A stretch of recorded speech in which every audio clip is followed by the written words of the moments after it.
नमस्कार. शुभ ॲस्ट्रोमध्ये मी तुमचं स्वागत करते. आज आपण पाहूया 5 मूल्यांक असणाऱ्या व्यक्तींना हा डिसेंबर महिना कसा जाणार आहे ते. ज्या व्यक्तींचा जन्म 5 तारीख, 14 तारीख आणि 23 तारीख या तारखेला झालेला असतो त्यांचा मूल्यांक 5 असतो. 5 हा मूल्यांक बुध ग्रहाशी संबंधित असतो. चला आता आपण पाहूया 5 मूल्यांक असणाऱ्यांना स्वतःसाठी ह्या महिन्यामध्ये काय डिसिजन घ्यावे लागणार आहेत आणि हा महिना त्यांच्यासाठी कसा जाणार आहे ते. 3 ऑफ कप. 3 ऑफ कपचा कार्ड आलेला आहे. हे गुरुचा कार्ड आलेला आहे. 3 नंबरचा कार्ड आलेला आहे. मला असं वाटतं की ओव्हरऑल या महिन्यामध्ये तुमच्या रिलेशनच्या बाबतीमध्ये, तुमच्या लव रिलेशनच्या बाबतीमध्ये मला एखादी थर्ड पार्टी वगैरे दिसून येते वगैरे. आणि जर एक समोरची व्यक्ती तुमच्याशी जर लॉयल असेल तर काहीच प्रॉब्लेम नाही. पण जर समजा लॉयल नसेल तर थर्ड पार्टी सिच्युएशन मला नक्कीच दिसून येते. आणि दुसरी गोष्ट सांगायचं म्हणजे तर ह्या महिन्यामध्ये तुम्हाला कुठले असे छानपैकी डिसिजन घेता येतील की जेणेकरून तुमचा हा महिना खूप चांगल्या प्रकारे जाणार आहे. आणि तिसरी गोष्ट सांगायचं म्हणजे तर जर समजा तुम्हाला काही इश्यू येत असले या महिन्यामध्ये तर कोणाचा तरी सल्ला घ्या कुटुंबामध्ये किंवा तुमच्या फॅमिली फ्रेंड्समध्ये, जेणेकरून तुम्हाला ह्या महिन्यामध्ये कुठलंही डिसिजन घेताना तुमची गैरसोय होणार नाही आणि तुम्ही योग्य प्रकारे डिसिजन घेऊ शकाल. तर तुम्ही बघू शकता द हॅरमिटचा कार्ड आलेला आहे. तर त्याच्यामध्ये हे मला तुम्हाला एवढंच सांगायचं आहे की रिलेशनशिपच्या बाबतीमध्ये जर समजा तुम्ही आतापर्यंत अशा गोष्टींमध्ये तुम्ही स्वतःचा इन्व्हेस्टमेंट केला असेल, तुम्ही तुमचा वेळ, प्रेम, पैसा सगळ्या गोष्टी तुम्ही घालवल्या असतील, पण मला असं जाणवतं आहे की या महिन्यामध्ये जे काही तुम्ही दुसऱ्यांना उपदेश करता, जे काही तुम्ही दुसऱ्यांना ज्ञान देता वगैरे, त्यामुळे मला तुम्हाला एवढंच सांगायचं आहे की तुम्ही तुमच्या रिलेशनच्या बाबतीमध्ये तुम्ही दुसऱ्यांना खूप काही दिलेलं आहे. तुम्ही देतच चालला आहे. तुम्ही खूप एक्सपिरियन्स पर्सन आहात, खूप नॉलेजेबल पर्सन आहात. दुसऱ्यांना तुम्ही नेहमी मार्ग दाखवता, सल्ले देता. पण तुम्ही तुमचं लाईफ स्वतःचं एवढं तुम्ही म्हणतात ना की खूप अशा प्रकारे तुम्ही घुसमट करून घेतलेलं आहे की जेणेकरून ज्या सगळ्या गोष्टी तुमच्या स्वतःमध्ये तुम्हाला त्या अनुभवल्या पाहिजे, ज्या तुम्ही स्वतः आत्मसात केल्या पाहिजे, त्या तुम्ही दुसऱ्यांना देत चालला आहात. त्याच्यामुळे प्रॉब्लेम काय होतो आहे रिलेशनशिपच्या बाबतीमध्ये की सगळं तुम्ही देत चाललेलं आहात, तुम्हाला रिटर्न्स काही भेटत नाही आहे. तर त्यामुळे मला तुम्हाला एवढंच सांगायचं आहे की ज्या मार्गावरती तुम्ही चाललेला आहात तिथे फक्त तुम्ही दुसऱ्यांचाच विचार करण्याऐवजी थोडा स्वतःचाही विचार केला पाहिजे, थोडं जरा स्ट्रॉंग राहिलं पाहिजे स्वतःच्या डिसिजनवरती. आणि तशा प्रकारे नेगेटिव्ह होऊन चालणारच नाही, कारण पॉझिटिव्ह तुम्ही राहिलं पाहिजेत सगळ्या गोष्टींमध्ये वगैरे. आणि 5 नंबरचा तुमचा बुधग्रहाचा जर समजा अधिपत्याखाली जर तुम्ही येत असाल तर तुम्ही अशी व्यक्ती आहात की ऑल नंबरमध्ये तुम्ही सगळ्यात एकदम खुशमिजाज पर्सन आहात, 5 नंबरवाले. सो मला एवढंच फक्त म्हणायचं आहे की नेगेटिव्ह काही बाळगू नका, स्वतःकडे कमीपणा आणून देऊ नका. दुसऱ्यांना देताय तुम्ही, चांगली गोष्ट आहे, प्रेम द्या, सगळं द्या, पण स्वतःलासुद्धा मिळतं आहे का नाही हे तुम्ही एकदा लक्ष घ्या. स्वतःला काय पाहिजे हे सुद्धा एकदा तुम्ही मनोमन विचारा, त्यामुळे तुम्हाला त्यांचे आन्सर भेटतील. आणि रिलेशनशिपच्या बाबतीमध्ये एवढंच मला तुम्हाला सांगायचं आहे की स्वतःचा थोडा विचार करा.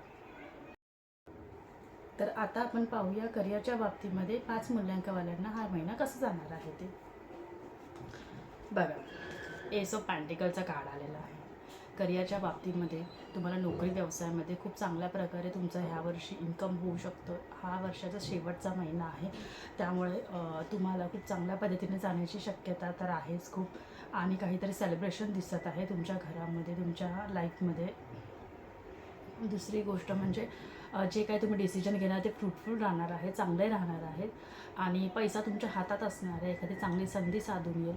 तुमचं रिलेशनशिप तुम्ही बॅलन्स केल्यानंतर, तुमचं पर्सनल लाईफ बॅलन्स झाल्यानंतर तुम्ही प्रोफेशनल लाईफ इतक्या चांगल्या पद्धतीने जर हँडल केलं तरच तुम्हाला ह्या संधीचा फायदा घेता येईल, लाभ घेता येईल. नाहीतर जर तुम्ही निगेटिव्ह एनर्जीमध्ये गेला तर येणारी संधीसुद्धा तुम्हाला फुकू शकते. त्यामुळे तुम्हाला पुढे काय करावं हेच जर तुम्ही निगेटिव्ह विचार करून बसला तर ही जी संधी आहे ना त्याचा तुम्हाला लाभच घेता येणार नाही. तर असे न करता तुमच्या करिअरमध्ये जे काही प्रॉब्लेम्स असतील त्याला मोठ्या धैर्याने सामोरे जा आणि निगेटिव्ह न राहता पॉझिटिव्ह राहा, कारण देवानेच तुम्हाला ही संधी पाठवलेली आहे. डिवाईन एनर्जीचा कार्ड आहे, त्यामुळे ह्याच्यामध्ये तुम्हाला देवांनी साथ दिलेली आहे. आणि दुसरी गोष्ट सांगायचं तर म्हटलं जर तुम्हाला जॉब वगैरे चेंज करायचं असेल तर तुम्ही नक्कीच करू शकता. आणि बिझनेस काही स्टार्ट करायचा असेल तोही तुम्ही नक्की या महिन्यामध्ये सुरू करू शकता, किंवा चालू करायची इच्छा असेल तर पुढच्या महिन्यामध्ये पुढच्या महिन्यापासून तुम्ही सुद्धा स्टार्ट करू शकता. आता आपण बघूया ह्या महिन्यामध्ये तुमची हेल्थ कशी राहणार आहे. तर ओव्हरऑल आतापर्यंत आपण बघितलं की रिलेशनशिप, करिअरमध्ये जर तुम्ही रिलेशनशिपमध्ये पॉझिटिव्ह राहिलं तर करिअरसुद्धा तुमचं चांगलंच आहे. आणि करिअरमध्ये जर तुम्ही चांगलं केलं तर तुमच्या हेल्थमध्ये आपण बघूया. बघा, हेल्थमध्ये सुद्धा तुम्हाला खूप चांगल्या प्रकारे तुम्हाला लाभ दिसणार आहेत. 21 नंबरचा कार्ड आलेला आहे. परत तुम्हाला सांगते की 3 नंबरचा कार्ड आलेला आहे. सो मला तुम्हाला एवढं सांगायचं आहे की तुमच्या हेल्थमध्ये तर सध्या तर काही प्रॉब्लेम दिसून येत नाही आहे. हेल्थमध्ये जर समजा तुम्हाला जर आधीपासून काही इश्यू असतील वगैरे तर तुमचं कन्सल्टेशन असेल डॉक्टरांकडे तर चांगल्या पद्धतीने ते होऊ शकतं. आणि दुसरी गोष्ट सांगायचं म्हणजे तर लेडीजना म्हणा किंवा छोट्या मुलांना म्हणा किंवा जेंट्सना काही प्रॉब्लेम्स असतील हेल्थच्या बाबतीमध्ये तर त्यांना ह्या महिन्यामध्ये तर एवढं तर काही जाणवणार नाही आहे. या वर्षीचा हा शेवटचा महिना हा त्यांना खूप चांगल्या पद्धतीने जाणार आहे. शारीरिकदृष्ट्या तुमची क्षमता खूप चांगल्या प्रकारे आहे. मानसिक आरोग्य तुमचं चांगलं राहील. तुम्ही नेगेटिव्ह होऊन देऊ नका. एकामेकांचा सल्ला घ्या. आणि दुसरी गोष्ट पॉझिटिव्ह राहा. डॉमिनेट पर्सन तुम्ही होऊ शकता, पण तेवढं तुम्हाला ते करता आलं पाहिजे. तुम्ही नेगेटिव्ह थॉट्सचा विचार करू नका. लेडीज जर असाल तर आपल्या ब्युटीच्या ह्याच्याकडे तुम्ही लक्ष द्या वगैरे.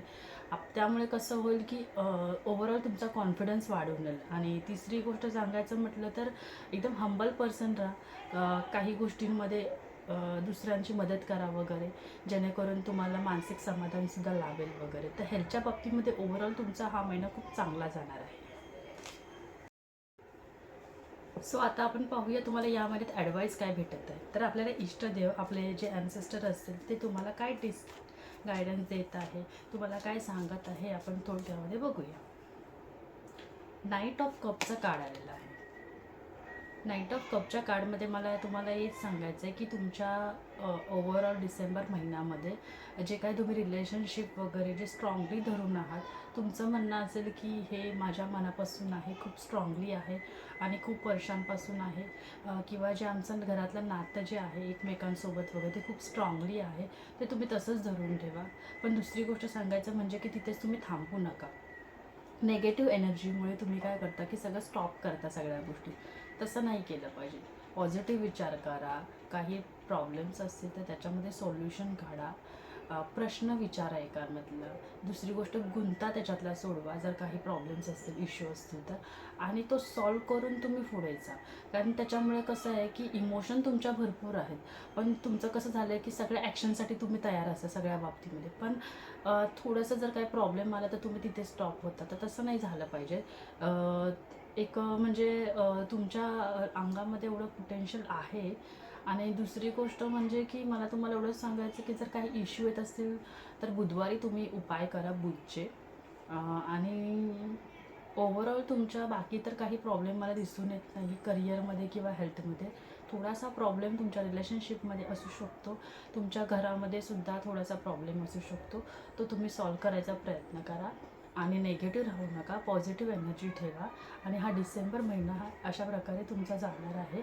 आणि येणाऱ्या 2025चा जानेवारीचा महिना हा तुम्हाला कसा जाईल हे लवकरात लवकर तुम्हाला व्हिडिओद्वारे कळवलं जाईल.